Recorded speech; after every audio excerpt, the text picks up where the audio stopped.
साथियों, अयोध्या धाम के मैंने बहुत सारे मंदिरों के दर्शन कराए। इस प्रस्तुति में हम आपको ले चल रहे हैं गुप्तार घाट। वह घाट जहां पर भगवान श्री राम गुप्त हुए थे, जहां पर उनके अंतिम चरण पड़े हैं, जहां पर अंतिम बार इस धरा पर राम के रूप में उन्होंने शिवलिंग पर जल चढ़ाया है।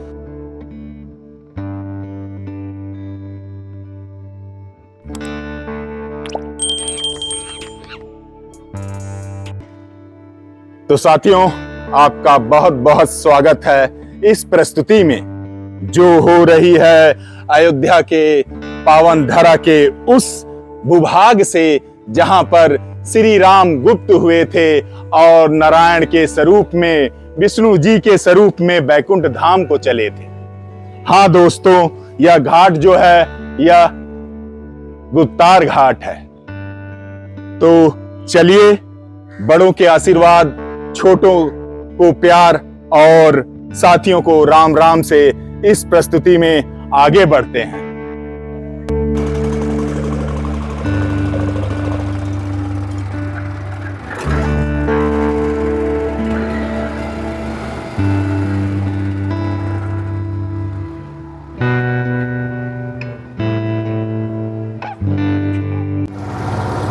तो साथियों, अब हम गुप्तार घाट पर नौका विहार कर रहे हैं।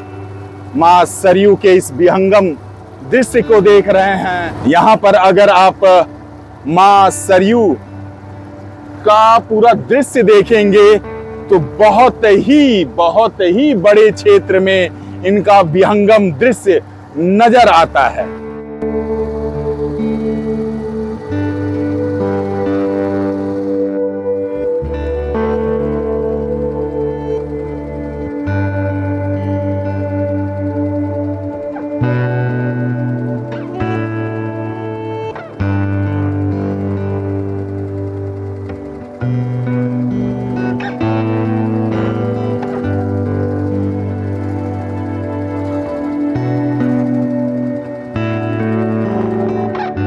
तो साथियों, नौका विहार के दौरान हम सरयू नदी के एक तट पर रुक गए हैं, या कहें इस रेत के टीले पे रुक गए हैं।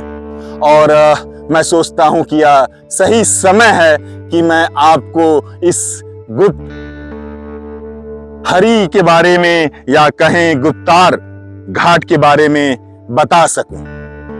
जब मैंने गुप्त हरि कहा तो अयोध्या में 7 हरि हैं: विष्णु हरि, चंद्र हरि, गुप्त हरि और बिल्व हरि। इसी तरह 3 और हरि हैं। फिलहाल गुप्तार घाट जब आप अयोध्या आए तो आपका आना अनिवार्य इसलिए हो जाता है क्योंकि यहीं पर ही जल समाधि लिया था अवधपति श्री राम जी ने। और जब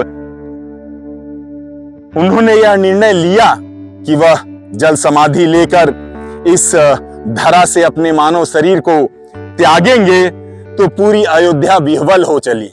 वह सोची कि बिना राम के हम क्या करेंगे इस धरती पर। तो साथियों, पूरी अयोध्या वासी राम के साथ साथ इस गुप्तार घाट पर आते हैं और उनके साथ सशरीर वैकुंठ धाम चले जाते हैं। अगर इससे पूर्व की बात करें तो वह समय था जब ब्रह्म लोक से ब्रह्मदेव का निर्देश लेकर यमराज आते हैं और अपना मंतव्य श्री राम जी को बताते हैं कि प्रभु, समय काल के अनुसार आपका समय इस वसुंधरा पर पूर्ण होता है। अब आपको वैकुंठ धाम लौट चलना चाहिए। और वो वाला प्रकरण सुने हैं कि जो दुर्वासा ऋषि और लक्ष्मण, जो लक्ष्मण किला से मैंने आपको दिखाया जहां पर लक्ष्मण जी जल समाधि लेते हैं, तो यह वही पावन स्थल है, धरा है, घाट है, सरयू जी का विहंगम दृश्य है जहां पर श्री राम ने अपने शरीर को त्यागा, जहां समाधि ली। तो यहाँ पर जब आए तो आप नौका विहार करें, यह पूरे दृश्य को देखें और साथ में जो सामने आपको मंदिर नजर आ रहा है वह गुप्त हरि का मंदिर है। तो इसके बाद चलते हैं उस मंदिर का अवलोकन करते हैं, वहां पर अवधपति सीताराम लक्ष्मण राम दरबार में उनका आशीर्वाद लेते हैं और उनके कृपा से आपको अभिभूत करते हैं।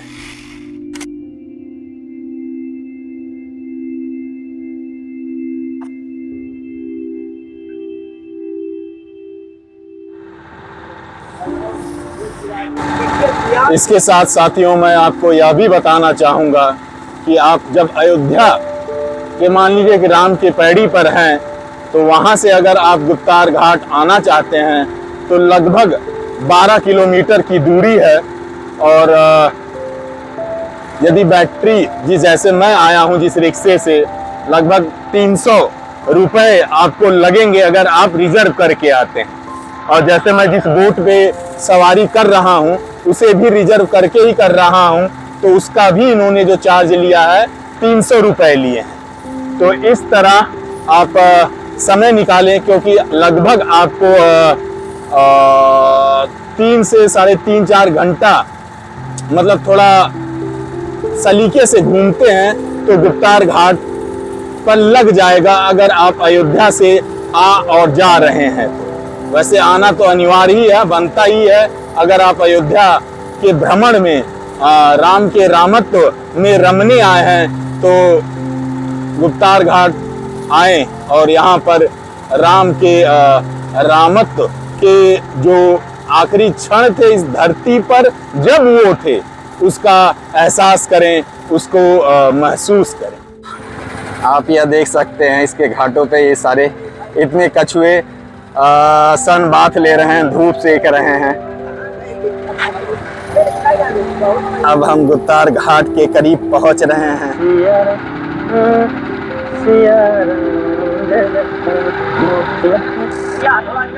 जैसा कि साथियों में बता रहा था, अयोध्या में सप्तहरि मंदिरों में से अब हम जहां आए हैं यह गुप्त हरि जी का मंदिर है।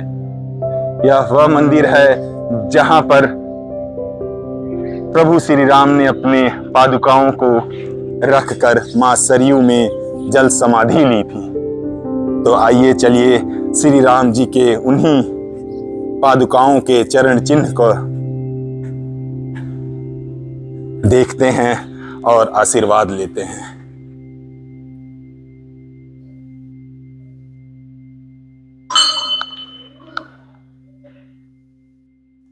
जय श्री राम, जय श्री राम, जय श्री राम, जय श्री राम, जय श्री राम, जय श्री राम, जय श्री राम, जय श्री राम। यह वह स्थान है जब राम जी का इस धरती पे कार्यकाल समाप्त हुआ तो भगवान राम प्रजा सहित पैदल चलकर भगवान यहाँ गुप्तार घाट आए और यहीं पे खड़े होकर सबको संबोधित किया, जहाँ पे आप चरण पाद का आप दर्शन कर पा रहे हैं। उसके बाद भगवान सरयू जी में गए तो रामावतार करके भगवान चक्रधारी रूप में हो गए। साकेत धाम से उनका पुष्पक विमान आया, उसी पे बैठे प्रजा सहित यहीं से बैकुंठ धाम चले गए। या कहिए भगवान यहाँ से गुप्त हुए, तभी से यहाँ का नाम गुप्तार घाट पड़ा। ये भगवान का अंतिम दर्शन, अंतिम धाम राम जी का। ये वही भोले बाबा हैं जो अभी आपको हम बताएंगे राम जी का चरण पाद का। फिर उसके बाद भगवान यहाँ अंतिम बार भोले बाबा का पूजा किए, तब भगवान सरयू जी से ही भगवान अंतर ध्यान हुए या गुप्त हुए।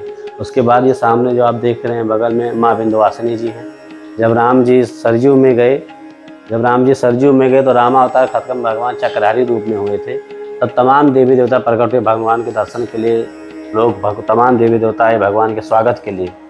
तब माँ विंध्यवासिनी जी भगवान के दर्शन के लिए आई थी। तभी माता जी को भगवान राम ने चक्रधारी रूप में माता जी को आशीर्वाद दिया कि आप यहीं रहिए, भक्तों को दर्शन दीजिए, हमारा आशीर्वाद शक्ति आपके साथ है। तब से माता जी का स्थापना यहीं पे है। पंडित जी से मुझे पहली बार पता चला कि वो सावन महीने में राम जी सरयू नदी में जल समाधि लेते हैं और उसकी वजह शायद यही रही होगी।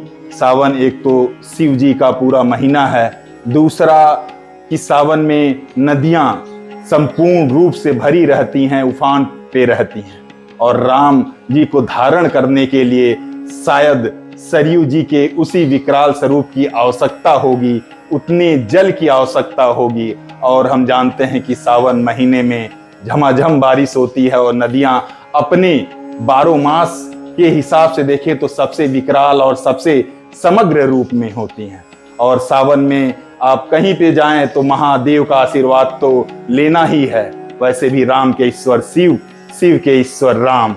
तो इस धरती पर एक तरह से अंतिम विदाई शिव जी की पूजा अर्चना करने के बाद वह परम धाम बैकुंठ को विष्णु चक्र धरी हरि के रूप में प्रस्थान करते हैं।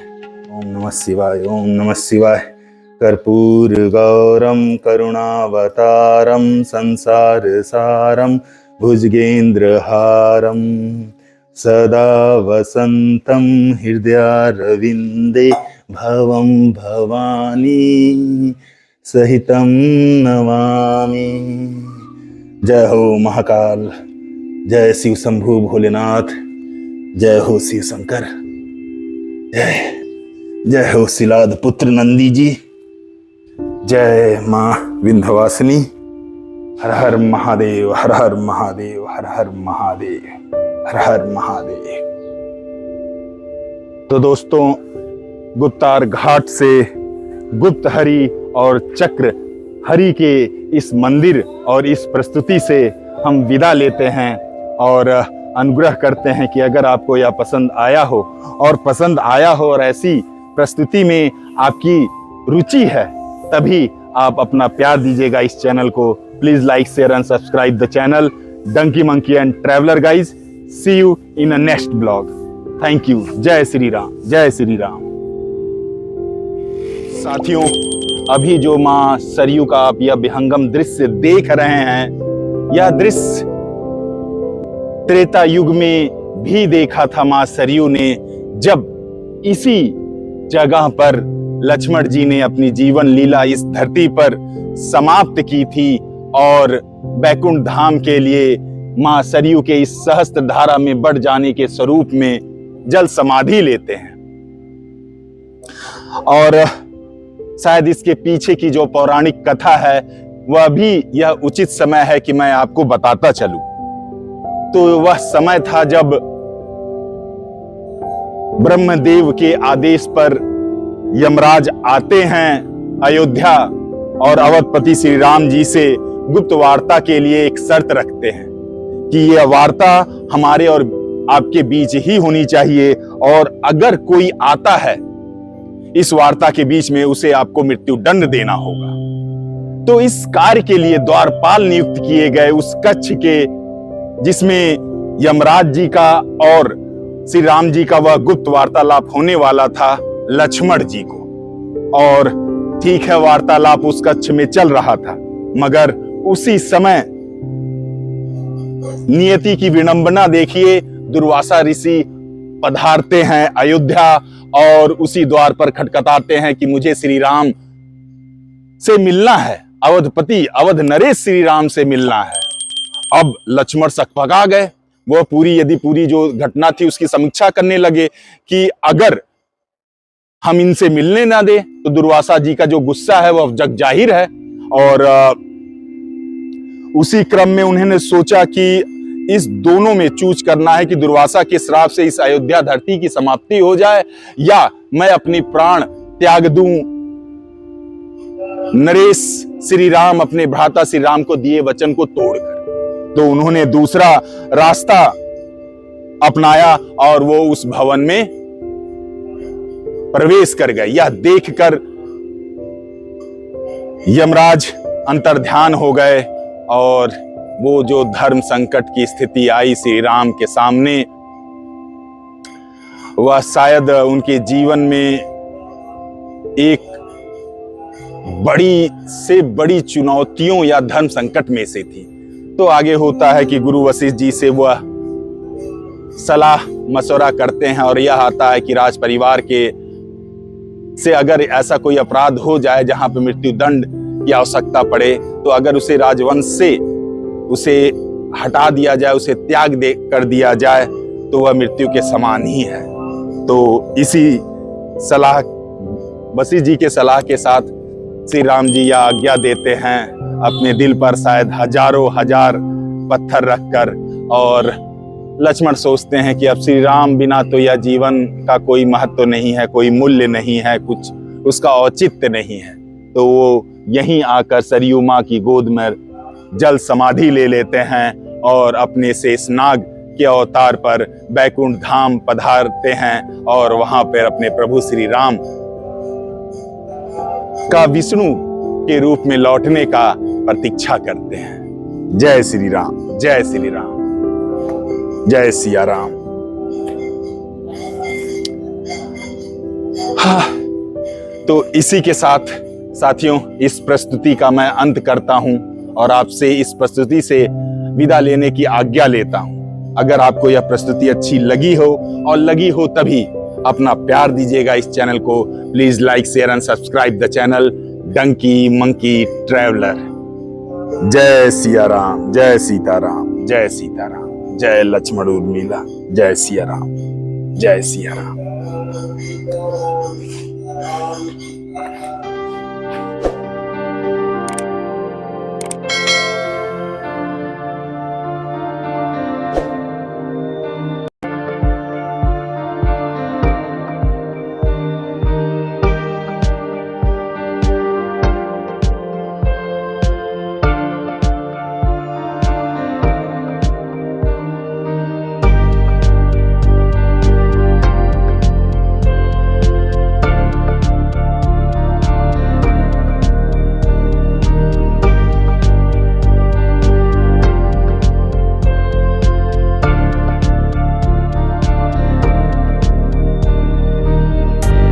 हर महादेव, जय शिव शंभू। हर हर महादेव। ओम नमः शिवाय, ओम नमः शिवाय, ओम नमः शिवाय, ओम नमः शिवाय, ओम नमः शिवाय, ओम नमः शिवाय, ओम नमः शिवाय, ओम शिवाय, ओम नमः शिवाय, ओम नमः शिवाय, ओम नमः शिवाय, ओम नमः शिवाय,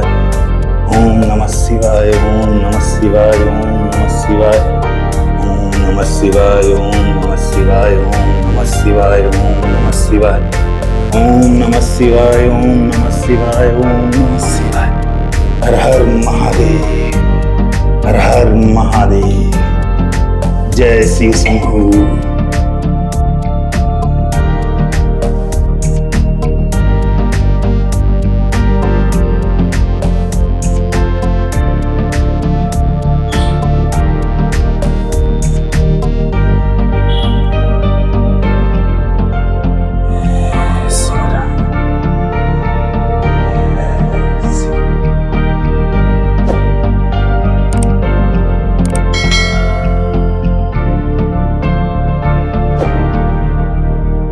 वो स्थान जहाँ भगवान राम जी गुप्त हुए। ये है दक्षिण, ये है उत्तर।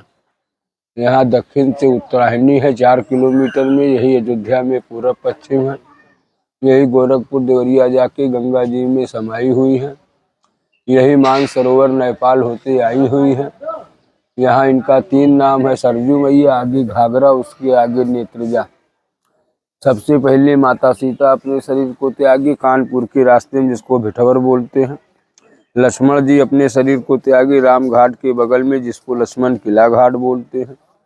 राम जी, भरत जी, शत्रुघ्न जी, पूरी प्रजा, हनुमान जी यहाँ पे आए हैं।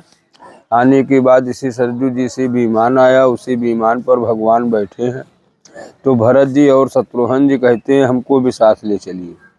आए तो वो राम के रूप में, मगर जाने लगे तो वो हो गए विष्णु के रूप में। वो दोनों भाइयों को अपने हृदय में समापित किए। प्रजा कहा प्रभु हमको भी ले चलिए, कहीं ना जाइए। प्रजा बढ़ती गई, विमान बढ़ता गया। भगवान कुआर के महीने में आए तो सबसे पहले अपने पितरों का यहाँ पूजन किए थे। फिर रामलीला दुर्गा पूजा दिखाई थी। उसी द्वारा जब विमान पे बैठे तो प्रजा कहा प्रभु हमको भी ले चलिए, कहीं ना जाइए। प्रजा बैठती गई, विमान बढ़ता गया। प्रजा बैठती गई, विमान जब हनुमान जी लाद धरे तो विमान घट गया। सभी देवी देवता यहाँ उपस्थित हुए, साथ में भोलेनाथ। राम जी भोलेनाथ की पूजा करते थे, भोलेनाथ राम जी की पूजा करते थे। सभी देवी देवताओं ने डुगडुगिया बजाए, नगाड़े बजवाए, शंख बजवाए। यहाँ से भगवान गौ को तिलक किए, इसी सरजू जी में अंतर ध्यान हुए। तब इसका नाम पड़ता है गुप्तहरि चक्रहरि गुप्तार घाट। कहे हैं बहुत कीन करुणा तन कीन जो अचरज राम, प्रजा पाल रघुवंश मणि जिन गौने निर्धाम। सब तीर्थों का मस्तक है अयोध्यापुरी, अयोध्यापुरी का मस्तक है गुप्तार घाट।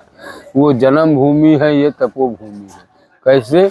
भगवान यहाँ तपस्या किए, तपस्या करने के बाद इसी सरजू जी में अंतर ध्यान हुए।